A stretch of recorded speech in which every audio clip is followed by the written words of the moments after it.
Canada आने का सपना तो सब देखते हैं, लेकिन क्या आपको ये पता है कि जो कनाडा में इंडियन स्टूडेंट्स उनको कितनी ज़्यादा स्ट्रगल्स कनाडा में फेस करनी पड़ती हैं। ये वीडियो उन सभी स्टूडेंट्स के लिए बहुत ज़्यादा इंपॉर्टेंट होने वाली है जो कनाडा आने का प्लान बना रहे हैं। तो चलो सबसे पहले बात करते हैं एक्सपेंसेस की कि एक्सपेंस कितना लगता है, आपका कनाडा आने का एक्सपेंस कितना है और कनाडा आने के बाद जो आप यहाँ पे रहते हो उसका मंथली एक्सपेंस कितना हो जाता है।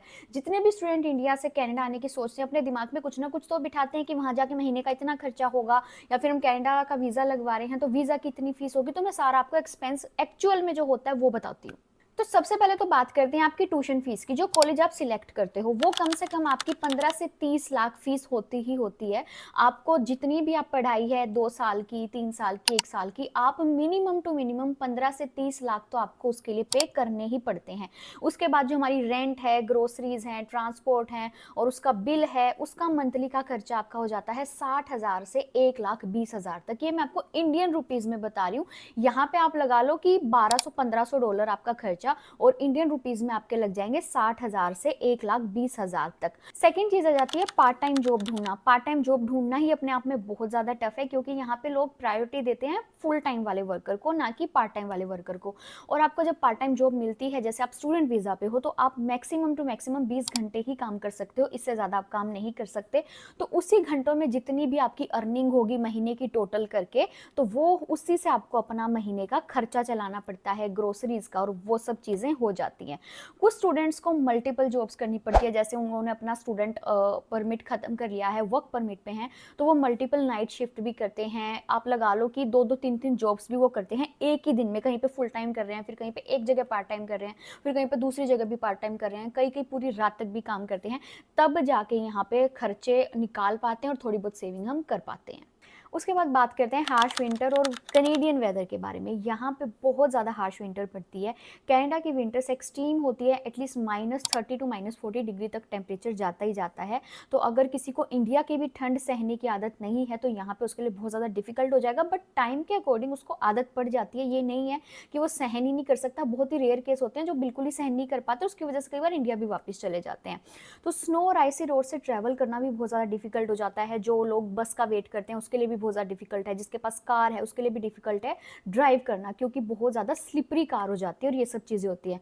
और न्यू स्टूडेंट्स के लिए तो प्रॉपर विंटर की जैकेट लेनी भी बहुत ज़्यादा इंपॉर्टेंट होती है, जिसका अलग से आपका एक्स्ट्रा एक्सपेंस आता है, क्योंकि जो कनाडा की विंटर है उसके लिए कनाडा में ही विंटर जैकेट बनी होती है, जो कि आपको कनाडा में ही मिलेगी, जो -40 तक -30 तक आपका बढ़िया काम चला दे, आपको ठंड ना लगे। तो उसका एक्सपेंस आप अलग से लेके चलो। उसके बाद यहाँ पे आजकल जो चला हुआ है जॉब स्ट्रगल चला हुआ है। जॉब स्ट्रगल हर टाइम ही रहता है, बट इस टाइम पिछले 1-2 साल से जो जॉब स्ट्रगल है बहुत ज़्यादा एक्सट्रीम लेवल पे चला गया है। पार्ट टाइम जॉब्स के लिए इतना ज़्यादा कंपटीशन है कि आपको कहीं पे आपको लगेगा कि 2 बंदे को हायर करना है, लेकिन वहाँ पे 1 किलोमीटर तक लंबी लाइन है। तो ये भी अपने आप में एक बहुत बड़ा कंपटीशन चला हुआ है। और यहाँ पे काम जैसे आपको वेयर हाउस, रेस्टोरेंट, क्लीनिंग या फूड डिलीवरी जैसे टफ जॉब्स करनी पड़ती हैं। आप ये मत सोचो कि अगर आप इंडिया से कनाडा आए हो तो आप यहाँ पे बढ़िया से कुर्सी पे बैठ के जॉब करोगे।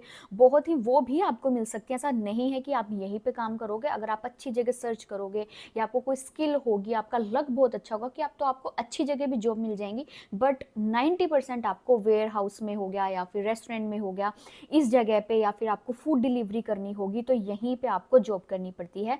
और कभी कभी आपको रेसिस्ट का भी सामना करना पड़ता है, क्योंकि यहाँ के जो लोग हैं वो बहुत ज़्यादा इंडियन को रेसिस्ट करते हैं। रेसिज्म बहुत ज़्यादा है, जिसकी वजह से आप कई बार बहुत ज़्यादा डाउन हो जाते हो। वो बहुत ज़्यादा गंदा भी बोलते हैं, जिसको सुन के हमें अच्छा नहीं लगता, बट ये नॉर्मल है। तो आप इसको बहुत ज़्यादा अपने दिमाग में कभी मत चढ़ाओ कि उसने मेरे को ऐसे बोला। वो नॉर्मल है, वो कोई भी बड़ी बात नहीं है, लेकिन रेसिज्म कनाडा में है। और कभी कभी कनाडा में ये भी होता है कि आपको कम सैलरी पे भी काम करना पड़ता है। आप उसमें कुछ भी नहीं कर सकते, क्योंकि यहाँ पे आपको अपना खर्चा चलाना है, तो कम सैलरी में भी काम यहाँ पे करना पड़ सकता है।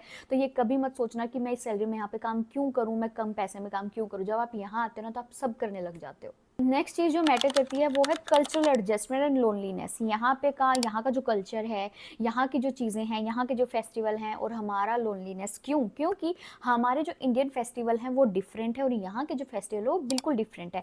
सबसे पहली बात तो यहाँ का इंग्लिश एक्सेंट है, कनेडियन स्लैंग है, जिसको समझना कई बार बहुत ज़्यादा टफ हो जाता है, क्योंकि यहाँ का जो एक्सेंट है वो कई बार हमें समझ नहीं आ पाता है, क्योंकि हमारी नॉर्मल इंग्लिश होती है, लेकिन यहाँ का एक्सेंट थोड़ा सा डिफिकल्ट होता है। But at the same time आप जब यहाँ पे थोड़ा सा टाइम निकाल लेते हो तो आपको एक्सेंट एक्सेंट भी समझना ईजी हो जाता है, आपको ज़्यादा डिफिकल्ट नहीं लगता है। उसके बाद यहाँ की सोशल लाइफ बिल्कुल बिल्कुल डिफरेंट है, और कोई स्टूडेंट्स तो होम सिकनेस और डिप्रेशन में भी होता है, क्योंकि सबसे पहली चीज़ यहाँ की जो लाइफ है ना वो बहुत ज़्यादा सोशल है, बहुत ज़्यादा। यहाँ पे लोग घर पे बैठ के खुश नहीं होते हैं।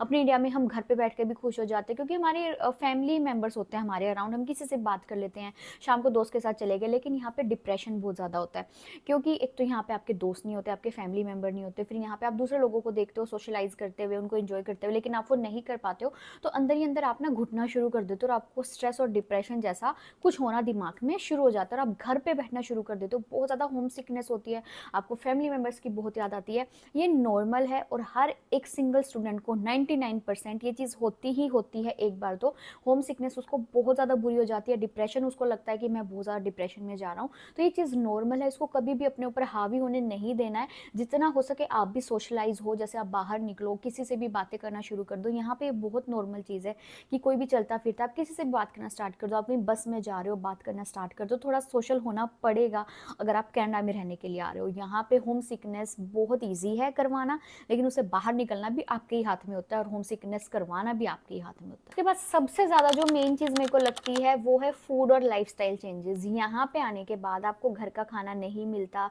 और अगर आप इंडियन फूड खाने के लिए बाहर जाओगे तो बहुत ज़्यादा एक्सपेंसिव होता है। कई बार मैं भी चली जाती हूँ जैसे बाहर खाने के लिए, तो 20-20 डॉलर में आपको एक सब्जी मिलती है। फिर यहाँ पे आपको सब्जी के साथ आप रोटियाँ भी लोगे, कुछ और भी लोगे, तो आपका बिल कम से कम भी $50 तक बैठ जाता है, और आपको बहुत ज़्यादा बुरा लगता है कि इतनी मेहनत करके मैंने पैसे कमाए हैं और वो एकदम से इसमें चले गए। क्योंकि बहुत बार इंडियन स्टूडेंट्स का ये होता है कि हमसे खाना नहीं बनता, या फिर हम इतने ज़्यादा थक जाते हैं काम से आने के बाद कि हमसे खाना बनाने का मन नहीं करता। कई तो स्टूडेंट मैंने ऐसे भी देखे हैं जो ब्रेड खा के सो जाते हैं, वो थक इतने जाते हैं कि उनकी नहीं हिम्मत होती खाना बनाने की। और जो इंडियन फूड है वो बाहर कनाडा में बहुत ज़्यादा एक्सपेंसिव है, सीरियसली एक्सपेंसिव है, और हमारा मन भी नहीं होता कि हम इतने पैसे बाहर सिर्फ खाने पे लगाएं, इससे अच्छा हम सेव कर लेते हैं। ये मेंटेलिटी हर इंडियन की होती है, कुछ को छोड़ के। और कनाडा में आने के बाद ये चीज़ आप अपने माइंड में रख के आना कि यहाँ पे आपको इमोशनली बहुत ज़्यादा ब्रेकडाउन्स होने वाले हैं। कभी आपके काम को लेके ब्रेकडाउन्स होंगे, कभी आपकी फाइनेंशियल की वजह से आपको ब्रेकडाउन होंगे, कभी खाना ना खाने की वजह से। कई बार ये होता है कि आप बिल्कुल अकेले हो गए हो, होम सिकनेस की वजह से ब्रेकडाउन बहुत बार होता है। और कई बार ये भी होता है कि हम अपने मम्मी पापा से, अपने पेरेंट्स से, फैमिली मेम्बर से भी ये सब चीज़ें शेयर नहीं करते, क्योंकि हमें लगता है उनको क्यों टेंशन देनी, हम इतनी दूर बैठे हुए हैं, वो इतनी दूर बैठे हुए हैं, वो वहाँ इतनी दूर बैठ के टेंशन लेंगे, तो किसी को स्ट्रेस नहीं देना। तो वो खुद ही ना अंदर ही अंदर घुटते चले जाते हैं, जो डिप्रेशन का रीज़न बहुत ज़्यादा बनता है। जैसे आजकल बहुत ज़्यादा चला हुआ है कि स्टूडेंट ना अपने आप में घुटता जाता है कि हम पीछे से फैमिली के 20-30 लाख रुपए लगा के आए हुए हैं, यहाँ पे हमको काम नहीं मिल रहा है, हमें घर से पैसे मंगवाने पड़ रहे हैं। तो वो जो स्टूडेंट है ना वो अपने दिमाग पे बहुत ज़्यादा इस चीज़ को हावी कर लेता है कि ये नहीं हो रहा, वो नहीं हो रहा, ऐसा क्यों हो रहा है, ये सब, जिसकी वजह से वो डिप्रेशन में चला जाता है। और बहुत ज़्यादा आजकल ये सुनने में आता है कि वो गलत कदम उठा लेते हैं, सुसाइड कर रहे हैं। किसी किसी को इतनी ज़्यादा एक्सट्रीम टेंशन हो जाती है, इतना ज़्यादा एक्सट्रीम स्ट्रेस हो जाता है, जिसको हार्ट अटैक तक की प्रॉब्लम हो रही है, ब्रेन हेमरेज हो रहे हैं। तो मेरी सिर्फ इतनी रिक्वेस्ट है, देखो लाइफ में हर जगह स्ट्रगल है। अगर आप इंडिया में हो आपको वहाँ भी स्ट्रगल मिलेगी, आप कनाडा में हो यहाँ भी है, किसी और कंट्री में जाओगे वहाँ भी है। लेकिन अगर कोई भी चीज़ है आपको हमेशा अपने पेरेंट्स के साथ शेयर करनी ही करनी चाहिए, क्योंकि एक पेरेंट्स ही है जो आपको सोल्यूशन देंगे। जो जिस टेंशन में आप बैठे हो ना, उस टेंशन से आपको बाहर निकालने की कोशिश करेंगे। लेकिन आप खुद से अंदर अंदर घुटी जाओगे, उसका कोई भी फ़ायदा नहीं होगा, क्योंकि एट लास्ट आपके पेरेंट्स के लिए सबसे इंपॉर्टेंट आप ही हो। और अगर आप ही ऐसे हो जाओगे, आप कुछ गलत कदम उठा लोगे, तो उनके पास तो कुछ भी नहीं बचेगा, अल्टीमेटली वो तो ख़त्म हो जाएंगे ना।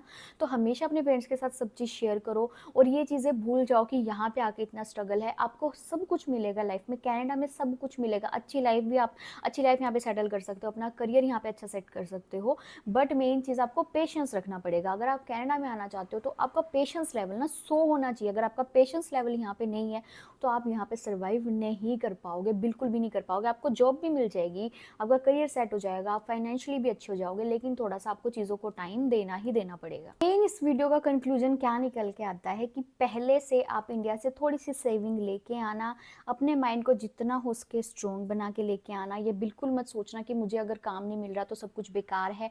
अपने माइंड को हमेशा अपने स्ट्रॉन्ग रखना है, जितना हो सके पॉजिटिव वाइब्स अपने साथ लेके आना कि काम बन जाएगा, पेशेंस रख, काम हो जाएगा। अभी नहीं हो रहा फिर हो जाएगा, क्योंकि यहाँ पे कोई भी खाली नहीं बैठता, सबको अपने खर्चे निकालना है, सबको काम मिलता है, बट आपको पेशेंस थोड़ा सा रखना पड़ेगा। तो ये चीज़ आपको अपने माइंड में रखनी है। और दूसरी चीज़, इंडिया से ही आप अपनी जॉब रिसर्च करना स्टार्ट कर दो। जितना हो सके आप यहाँ के जॉब्स के बारे में पता करो, जो यहाँ पे ऐप्स चलती हैं वहाँ पे आप अपनी ऐप्स डाउनलोड करके देखो कि यहाँ पे क्या क्या चीज़ें चलती हैं, क्या चीज़ें हैं, क्या चीज़ें नहीं है। अगर थोड़ा सा आपको नॉलेज पहले ही होगी ना कनाडा आने से पहले, तो बहुत ज़्यादा इसका फ़र्क पड़ता है, बहुत ज़्यादा। मेंटली जितना हो सके बस स्ट्रॉन्ग होके आना है। तो ये थी आज की वीडियो और आई होप कि आपको अच्छी लगेगी। तो जितने भी लोग कनाडा आना चाहते हैं तो सबके साथ एक वीडियो शेयर करो, सबको रियलिटी थोड़ी बहुत पता होनी चाहिए यहाँ की। बस एक ही चीज़ है कि मुश्किल कुछ भी नहीं है, पेशेंस लेके आओ, मेंटली स्ट्रॉन्ग बन के आओ, सारी चीज़ें यहाँ पे हो जाएंगी, आपका करियर भी सेट हो जाएगा। हर जगह आपको अपने आप को ढालने की ज़रूरत पड़ती है, क्योंकि आप एक देश छोड़ के दूसरे देश आ रहे हो, तो थोड़ा बहुत आपको चेंजेस एक्सेप्ट करने ही करने पड़ेंगे, बट इससे आप बहुत ज़्यादा स्ट्रॉन्ग बनते हो, आपकी लाइफ बहुत ज़्यादा स्ट्रॉन्ग बनती है। आगे आगे जब आप लाइफ में बड़े होगे, थोड़ी सी और एज निकलेगी, थोड़ा और यहाँ पे अपना करियर सेट करोगे, तो ये चीज़ें आपको इतनी ज़्यादा कुछ सिखाती हैं कि आप अपनी लाइफ में इतने स्ट्रॉन्ग बन जाओगे कि छोटी छोटी चीज़ें फिर आपके लिए मैटर ही नहीं करेंगी। तो डिसीजन तो यहाँ पे आने का अच्छा है, लेकिन अपनी रिसर्च फुल करके आओ। ये नहीं है कि बस ऐसे कुछ भी ले और कनाडा आ गए। तो वीडियो जितनी हो सके शेयर करना और चैनल सब्सक्राइब करना। तो फिर मिलते हैं आपसे नेक्स्ट वीडियो में। Bye bye.